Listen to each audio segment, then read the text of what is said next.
For only being in Week 8, this feels like as big of a midseason game as you'll find. The 3-3 Steelers and the 3-3 Browns. Two rookie quarterbacks, two teams in the middle of the AFC North standings, two teams looking to stake their claim in the AFC playoff picture. Historically, you would think this is a game the Browns lose because, well, we're the Cleveland Browns. But we can try to help change the fortunes of the franchise today. This will be the only game in today's episode, and the reason is, last episode we just had a prospect profile. I didn't want to have another one this soon. Week 9 is the trade deadline, and I figured that week should get its own episode. So that kind of put Week 8 on an island, and I figured since this is such a big game, it does kind of deserve its own video. With us and the Steelers both being at 3-3, both currently tied for the number 7 seed, there is a lot at stake. Last episode, we went through weeks 6, 7. And we didn't lose. We haven't lost since week 4. It's been a while. Week 6 was our bye week. We had our first prospect profile of the year, going over the quarterbacks in this year's class.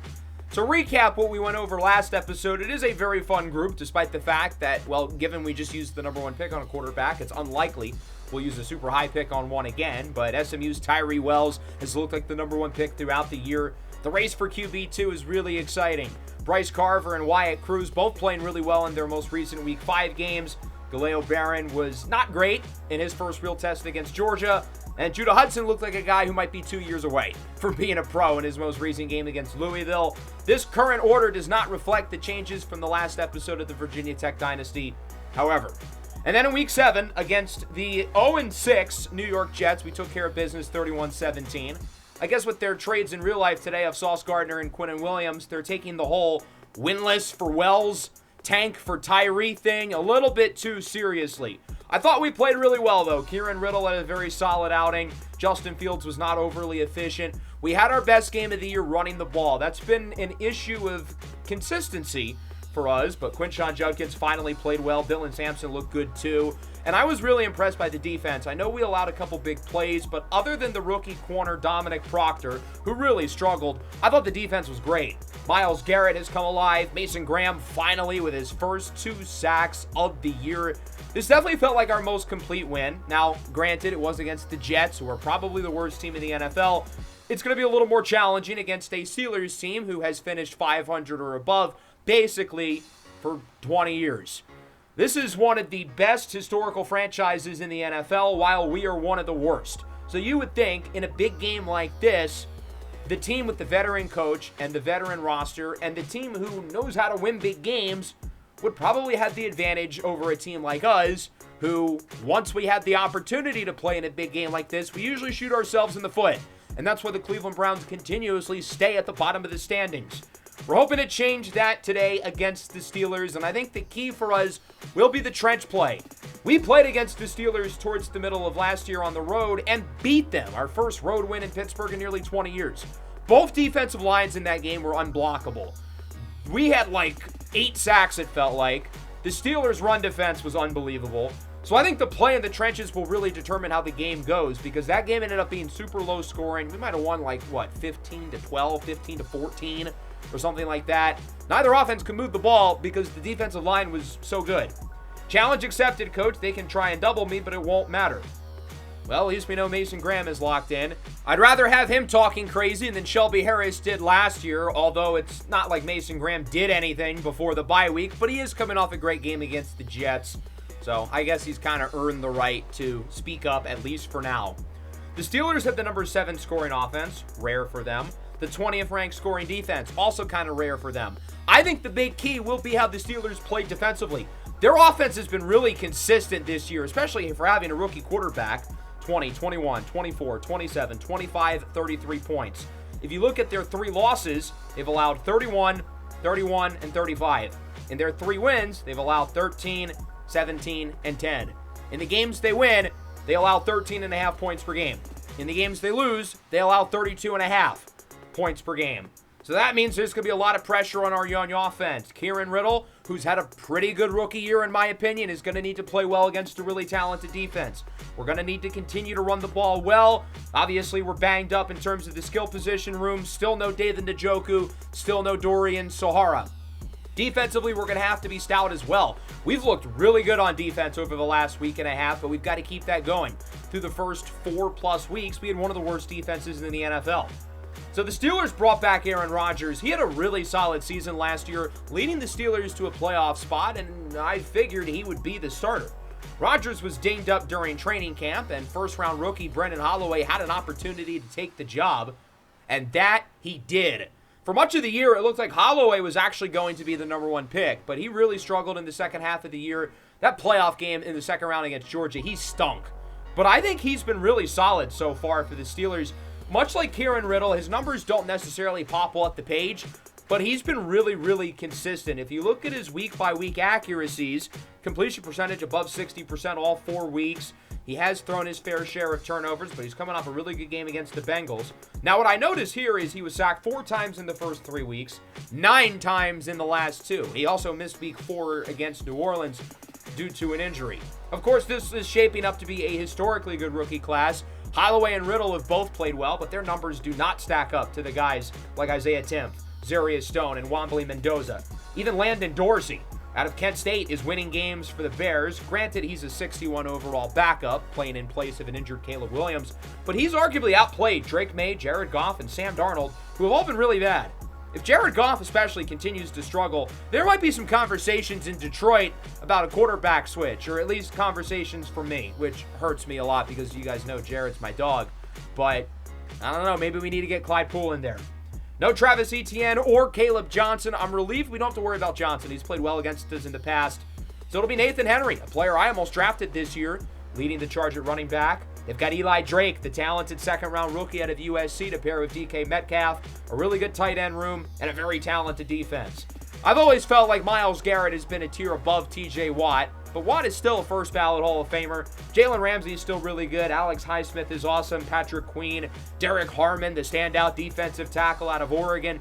Even though the Steelers' defense has not been as good as it usually is, they've still got all these great players on that side of the ball, and they still have Mike Tomlin. And as much as, Tomlin has had his shortcomings in recent years, and you could argue the Steelers maybe should look to move on to try to raise the ceiling, but Mike Tomlin might be the best floor-raising head coach in the National Football League. And it certainly helps that he's got a kid who can really play quarterback.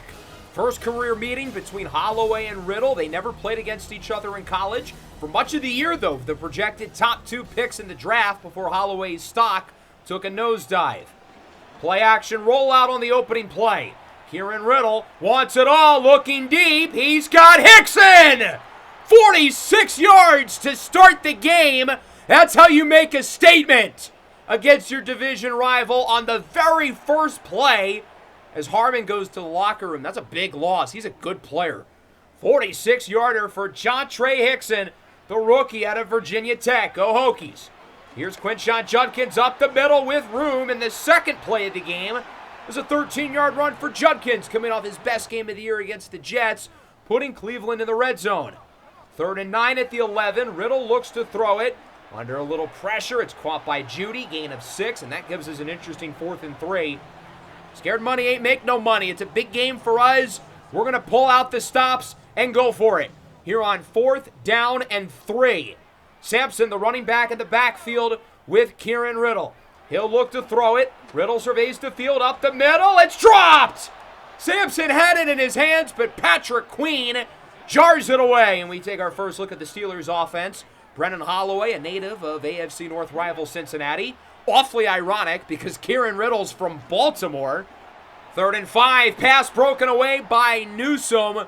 Our defensive line playing better has really elevated the rest of the defense. I think the linebackers and secondary have already been pretty good as is, but if this D-line can continue to produce, we could have a pretty solid defensive unit. Judkins up the middle, fumbles the ball, and it's picked up by the Steelers. Jalen Ramsey rips it away. Peyton Wilson recovers.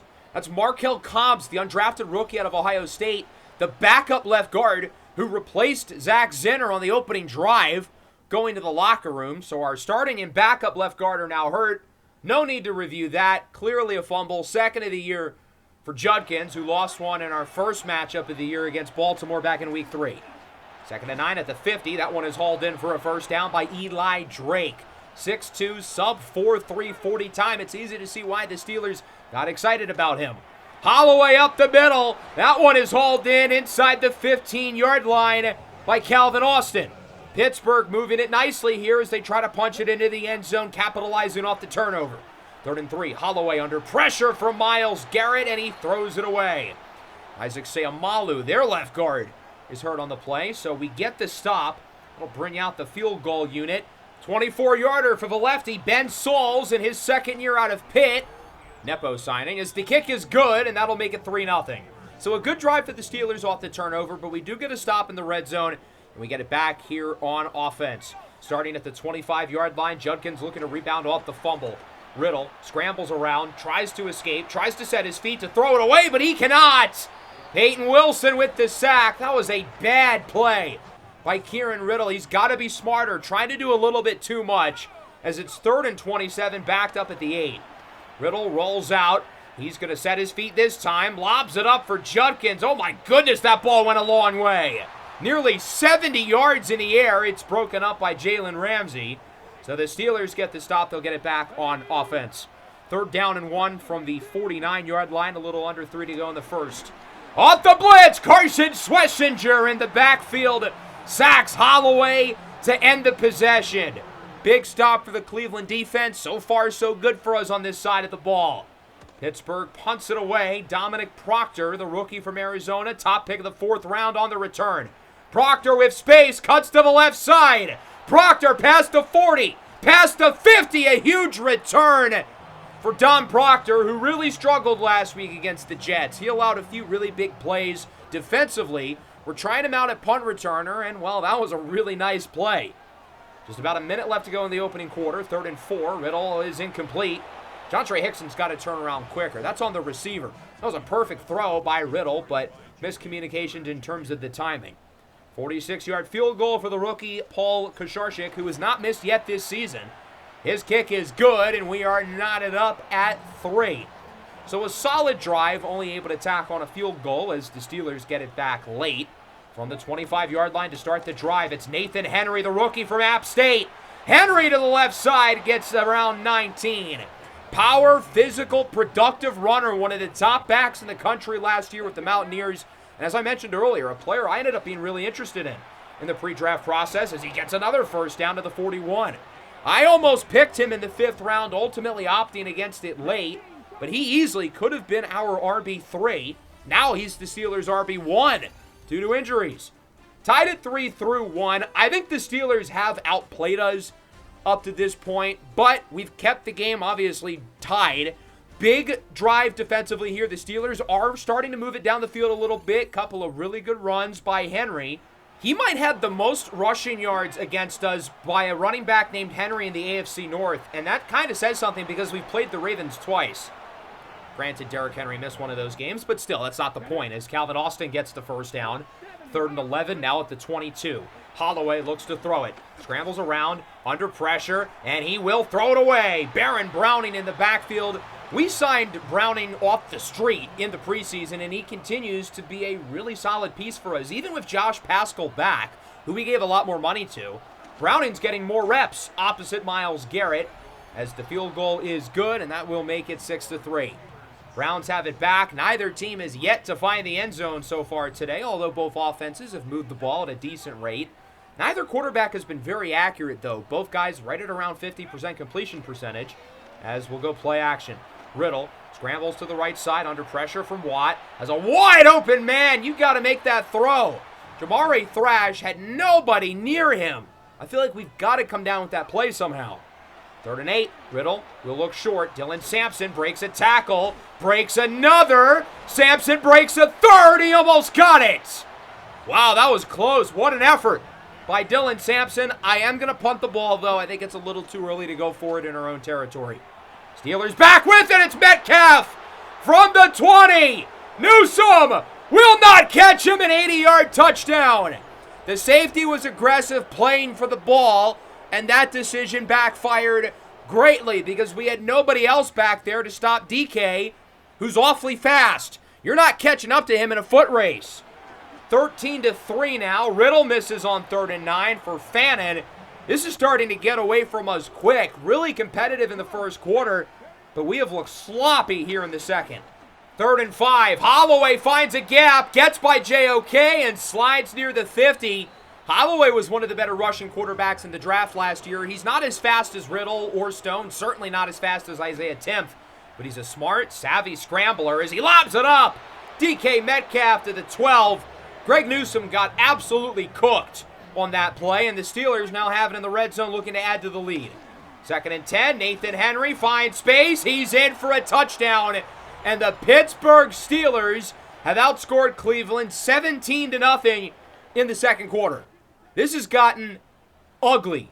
We are not changing the tides of the Browns with games like this. Riddle on 2nd down, goes short for Sampson with a juke move, gets the 1st down, and runs out of bounds. This is a huge 2-minute drill for us, given that we do not start with the ball in the second half, so it is imperative that we get something going now. Screen for Sampson, breaks a tackle, look at him go. He's been a monster after the catch today. Dylan Sampson has been terrific really all year in the passing game, as it's an RPO for Judy. Gets the 1st down, and he is out of bounds at the 43. So now we're starting to get something going here on offense. This is encouraging. We haven't really moved the ball much in the second quarter. On 1st down, Judkins up the middle, breaks a tackle, gets a first, juke move past the 30. A gain of 14 where he's eventually wrapped up by Ramsey. Scurrying back to the line with under a minute and a half. Overthrown and intercepted! Riddle picked off for the first time since week 3. Patrick Queen's got it. That was a really bad pass by Kieran Riddle, who's been very inaccurate in the first half. He was looking to go short, and the receiver, as you'll see, was wide open, but he just completely missed Jabari Thrash, number 80. So the Steelers are going to get it with good field position and a chance to add to the lead. Holloway has all day. Looks to scramble. Defensive line's got to get home. Linebackers got to have somebody closer to the line of scrimmage. Holloway gets it to the 36-yard line. Around 30 seconds left. Steelers still have a couple timeouts. Holloway down the field. It's Eli Drake inside the 10. Touchdown saving tackle by Newsome as the Steelers call a second timeout. This game was close for a while. What has happened? 24 seconds left. Steelers with one timeout from the 5. Holloway scrambles. Holloway chased from behind. Tackled in the end zone for a touchdown. The Steelers have outscored Cleveland 24-0 in the second quarter and have turned what was our biggest game of the year and a really close start into an embarrassing blowout. We have gotten punked on our own turf by the Pittsburgh Steelers as it's 27-3. Up the middle for Sampson, trying to get some points before the end of the half. He gets it to the 50, quick timeout for Cleveland. Sampson with 4 catches for 47 yards, 45 of which have come after the catch as he continues to impress through the air. From the 50, Riddle up the middle. He's got Harold Fannin. He gets around 18 more yards. Browns use the second timeout. We're doing what we need to on this drive. We've still got one timeout in our back pocket, and we've still got around 9 seconds. Riddle looks to throw it, has space. He's going to scramble, give us a closer field goal as it's a gain of 10, a 1st down. We'll use our last timeout. With 4 seconds, I don't think we have enough time to go for the end zone and hope we can kick a field goal if it's incomplete. There's not really any reason to try to go for the sidelines and get it closer. We're just going to kick it now. It's a 39-yarder for Kasharchik. Made his first field goal earlier. And that one is through. Kasharchik is 2 for 2. A good drive to end what was an absolutely disastrous second quarter. The Steelers lead it 27-6.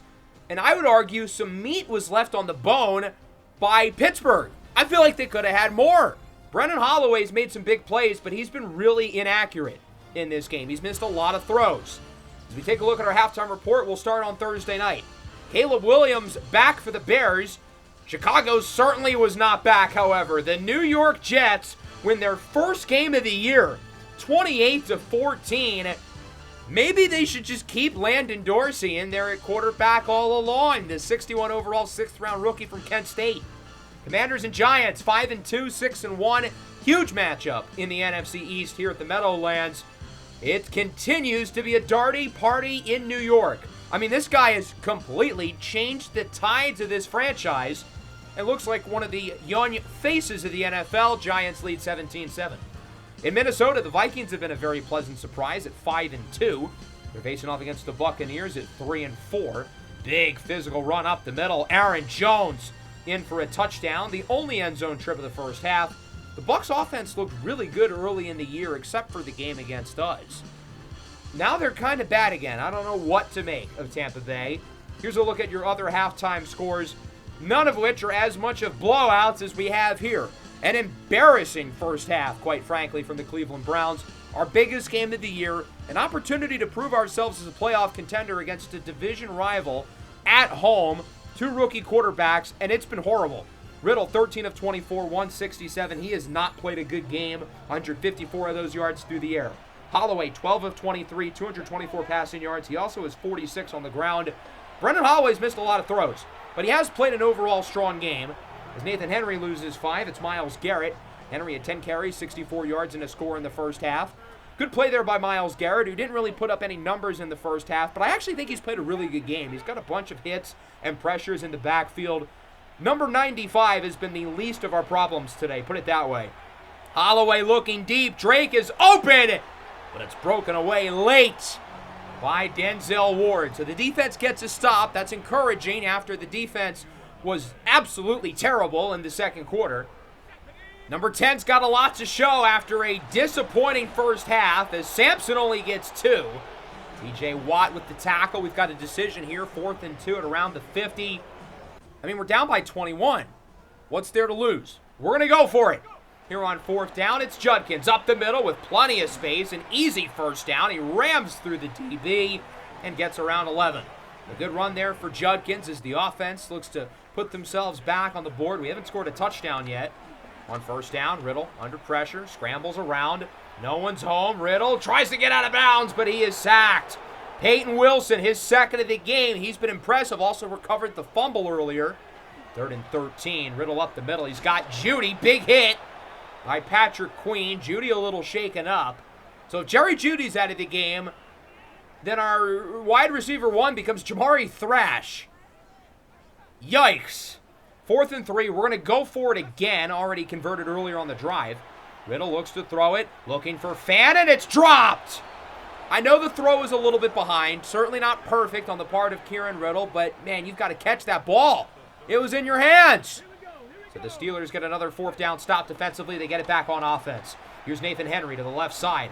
Henry with another 1st down. This guy's good. He's just rock solid. I don't think he's ever going to be a superstar, but he can play at the NFL level, and that's kind of what I expected when we almost picked him. Holloway up the middle. He's got DK, who's played an outstanding game. 4 catches, 126 yards, and a touchdown in the first half for Metcalf, who continues here into the 3rd quarter. Henry on 1st down, going backwards. Good play there by Jeremiah Owusu-Koramoah, forcing a loss of around 2. Now 3rd and 12. Holloway looks to throw it. Brennan Holloway scans the field. Wide open is Austin. It's overthrown. Again, that was really bad coverage by Dom Proctor, but we're lucky that Holloway's accuracy continues to suck. Browns back with it. That one is hauled in by Isaiah Bond. A nice 3rd down conversion, gain of 8. We're really going to the depth in terms of the receiver position. Our top 2 wide receivers and tight end all hurt as Hickson gets it up the middle of the 48. Jontre Hickson might be the best healthy receiver on the team right now, and we just picked him in the 6th round. That kind of tells you where the receiving core currently is at. Play action for Sampson. Riddle scrambles under pressure. Riddle has space, gets the first. Good block by Jontre Hickson. No block, no rock. Riddle's got it to the 27. Late in the 3rd, around 20 seconds left. It's going to be a screen. Another catch for Sampson. Follows his blocks. Oh, my goodness. Zach Zinner just annihilated a defender. And that will wrap up the 3rd quarter. No score change here in quarter number 3, which, given that we're down by a lot, isn't really a good thing. The defense has looked a lot better. I'll give them that. Offense still has not been great, but we are moving it down the field. I would argue this has been our best overall drive of the game, but we've got to find a way to score out of it, particularly a touchdown if we want any chance to make this game closer, trailing by 21 going into the 4th. From the 16, it's Fannin. Walks the red carpet. He is in for a touchdown. First play at the 4th. First touchdown of the game for Cleveland. We're going to go out swinging at the very least as it's 27-13. Pittsburgh has it back at the 33, 2nd and 9. Holloway sacked by Myles Garrett. He's had a ton of pressures today. I think it's only a matter of time until the sack numbers grow for Myles Garrett. He's up to 3.5 on the year. Third down and 15 from the 26. Got to get a stop here. Holloway looking down the field, one-on-one. Metcalf, no, it's Denzel Ward who's there with the deflection. Quarterbacks are really trying to stretch the field deep against us, and it really hasn't worked this year. The Steelers have had a little more success than others, but they've still had a lot of misses, including that one. 3rd and 8 at the 48. Riddle looks to throw it. Hit by Watt. It's caught. Thrash. First down to the 39. Kieran Riddle's a little shaken up on the play, however. He's had a few nagging stuff happen to him throughout the year. Missed a couple of plays last week against the Jets. So Shedeur Sanders is back in at quarterback. 2nd and 4. Sanders looks to throw it. Sanders scrambles to the right side. He's got a wide open receiver. It's Thrash who gets it to the 12. Riddle's only going to miss one play. He comes back into the game. I think he might have strained something. We're going to try to be cautious with him, but he will stay in the game. Oh, it's a fumble!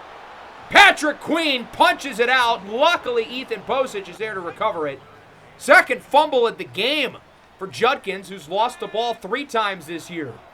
3rd and 10, short throw. It's Judkins on the screen, gets blocks, breaks a tackle, and he's in! Quinshon Judkins makes up for the fumble with an impressive play after the catch. It is a one-score game all of a sudden. This team has come alive late.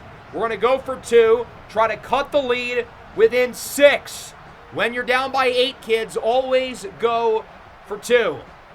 Big play here for Cleveland. This could really change things if we get this. Riddle, Sampson, untouched!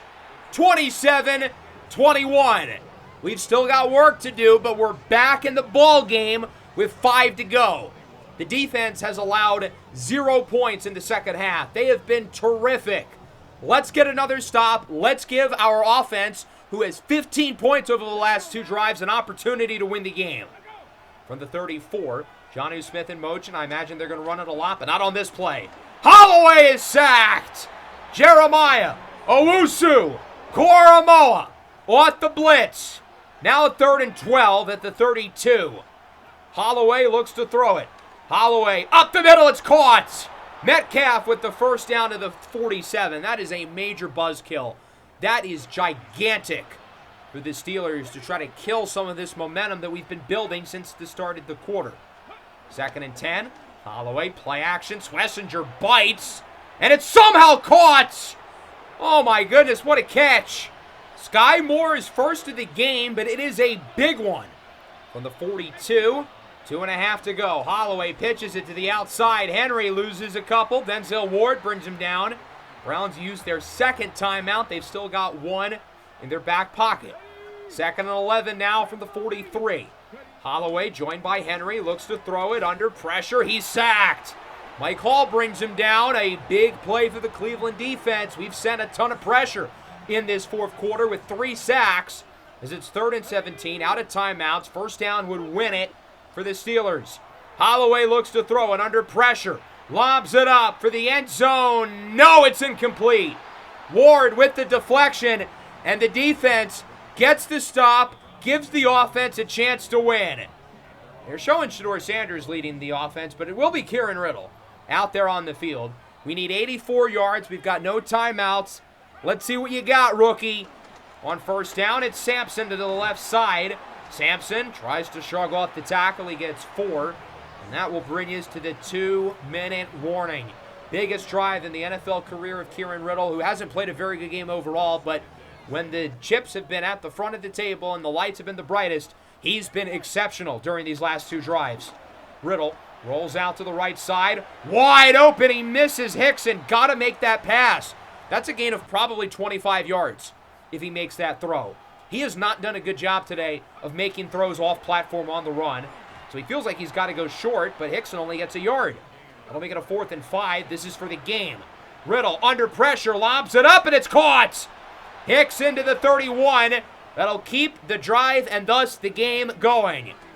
Handoff for Judkins. Tries to cut out of bounds. He cannot. Get tackled by Wilson. We're going to continue to hurry up. We're not moving fast enough as that one is incomplete. TJ Watt in the backfield sending pressure. It's been a big drive here late in this game for TJ Watt. 3rd and 9 at the 32. Riddle looks to throw it. Riddle scrambles. He'll go short. Sampson, first down, past the 40, past the 45. Another huge reception for Dylan Sampson, who really is becoming one of the best pass-catching backs in the league. A minute to go. Riddle up the middle. It's Hickson. His third catch at the drive. He gets the first down to the 39. It's a career day for Jontre Hickson. Riddle on first down with 45 seconds. Has time. Nobody's getting open. He'll throw it away to avoid the sack and stop the clock. I feel like we could have had someone get open there on the scramble drill. 2nd and 10. Panic throw. Judkins was wide open up the middle. I don't know what he was thinking there. He might have thought it was too good to be true. 3rd and 10. Riddle looks to throw it. Riddle up the middle. He is sacked. He thought he had space. Nobody was open. Peyton Wilson and friends. I think TJ Watt was there as well. That'll make it a 4th down and 13 from the 42 with 23 seconds. Riddle looks to throw it. Riddle under a little pressure. Nobody's getting open. Looking for Bond. It's incomplete. And that will do it. The Pittsburgh Steelers hold on despite Cleveland's best efforts in the comeback, 27-21. I have a lot of thoughts about this game. On one hand, that first half was pitiful. We did not show up early in this game, and we put ourselves in too big of a hole to climb out of. But I really respect the fight that this team had late in the game. The defense allowed 0 points in the second half. They only allowed 3 if you exclude the second quarter. So, yeah, that was a really brutal stretch of 10 minutes defensively, but overall, as a group, we had a pretty good game. Offensively wasn't great. Made plays when we needed to in the fourth. That last drive, I don't think was very impressive. I thought Kieran Riddle kind of sold the bag a couple of times, although it wasn't entirely his fault because nobody on this goddamn team can get open. Once Jerry Jeudy got hurt, it was so hard for the receivers to make plays because most of them, other than Hickson and at times Jamari Thrash, they all suck. None of them can get open. I thought receiver was our biggest position of weakness last year. We didn't do a good job addressing it in the offseason. The one guy we did add doesn't play. So how are we expecting it to look any different? Through the air, Shedeur Sanders had the best passer rating. Kieran Riddle, 30 of 48, 292, 2 touchdowns and a pick. I thought he was honestly not great. I think his numbers are solid, but throughout the course of the game, I don't think he played very well. Holloway was inaccurate, but if he cleans that up, look out, because he made some big-time throws. He was impressive as a scrambler. He was good under pressure. I thought we ran it fairly well. Sampson, I know, wasn't very efficient, but he was great through the air. He deserves a pass. Judkins, 6 yards a carry, fumbled it twice. That is a concern. He's put the ball on the ground 3 times. 7 of 78 for Sampson, 7 of 83 for Hickson. I thought he was really good. DK, 6 for 152. We could not stop him. 5 for 35 and a score for Judkins, 5 for 49 for Fannin. Even when Jerry Jeudy was in the game, he wasn't that impressive. I don't think Judy's had a great year. And then defensively, it was certainly a tale of the second quarter versus not the second quarter. I'd love to be more consistent throughout the course of the game, but we did play 3 really solid frames of football. Peyton Wilson, 2.5 sacks. Really good afternoon for the Steelers defense. They sent pressure. They sort of stopped the run. Their coverage was amazing. I know our receivers deserve a lot of blame for not getting open, but that's also a credit to the defensive backs and the secondary for making plays. They forced 2 turnovers. They nearly had a third. I think a big reason why we've played well over the last couple of weeks has been the ball control. We haven't been turning it over, but bad interception by Riddle, 2 fumbles by Judkins, and we do have a new injury. Markel Cobbs broke his foot. Only going to miss 2 weeks. How is that possible? With a broken foot. Speaking of foot fractures, Dorian Sahara will be back in action next week against the Commanders. That's huge. We need him out there. The receiving core is bad. He's played 2.5 games essentially this year. We haven't really been able to get him on the field. He hasn't been all that good other than the Baltimore game, but he's such a talented player. I think it's only a matter of time until he really breaks out, but he's got to be on the field to do that. Mason, you look pretty broken up on the sideline after today's game. How do you rebound after such a loss? We wanted to win through the trenches. I'm proud of what my teammates did. I can't take much credit for that success. Honestly, that's a really good answer. Mason Graham was nowhere to be seen today, but I'm going to praise him. That was the exact right thing to say there. He was clearly self-aware to give his teammates credit, but also recognize he's got to be better. And we know he has to be better. He's a really good player who just has looked not great this year, minus the game against the Jets. But everybody plays well against the Jets, except for Caleb Williams. Let's take a look at our weekly recap. We'll start in Cleveland. A lot of takeaways from this game against the Steelers. A big opportunity for us to prove ourselves to the NFL world. And we kind of did that, maybe? Why are they showing this play? This was like our worst play of the game. We were horrible in the first half, but we showed a lot of fight and resilience down the stretch that previous Browns teams maybe wouldn't have. So I'm not sure which version of the Browns we'll be getting moving forward. Hopefully the version from the fourth quarter. Commanders and Giants. New York improves to 7-1. We saw this scramble earlier from Jackson Dart. The Giants defense played a really good game. The Commanders are going to look to bounce back. They are headed to Cleveland next week. We'll see if they can do so. Panthers and Broncos. Denver 6-0. They've been playing some great football this year. And I think the key for Denver in this win to push them up to 7-0 was the time of possession. They had the ball for almost 38 minutes, winning at 20-13. Zarius Stone only went 9 of 15. He didn't get hurt or anything. They didn't run the ball all game. They just never really had possession. Denver controlled the entire pace of the game. They had the ball for 65% of the afternoon. As we take a look at some other scores across the rest of the NFL, the other winless team, the Texans, upset Buffalo. No more winless teams in our league. The Lions beat the Saints. Could bounce back for Jared Goff. Maybe the benching rumors will get a little quieter. Players of the week, Jordan Love, Lamar Jackson, Nathan Dawsey, the rookie from Louisville with 2 interceptions, and Leo Chanel. I'm relieved it was not Peyton Wilson because with 2.5 sacks, I think 4 TFLs and a fumble recovery, he certainly would have a fair case. So next episode is the trade deadline. We're 3-4. I don't really know what I want to do this deadline because I feel like we need to give Kieran Riddle some help, make the offense around him better because, well, I think the offensive line's a lot worse than last year. The receiving core is still one of the worst in the league. But I also don't want to give up meaningful draft picks, of course, given that we are under 500 and we still have a very young roster who hasn't fully shown that they're a good team yet. So we've certainly got an interesting deadline to navigate. It'll be fun to see what happens across the rest of the league as well. And then we're playing against a team who may very well be buyers in the Commanders. That'll wrap things up. Hope you guys enjoyed. Make sure to leave a like. Subscribe if you're new. Peace out.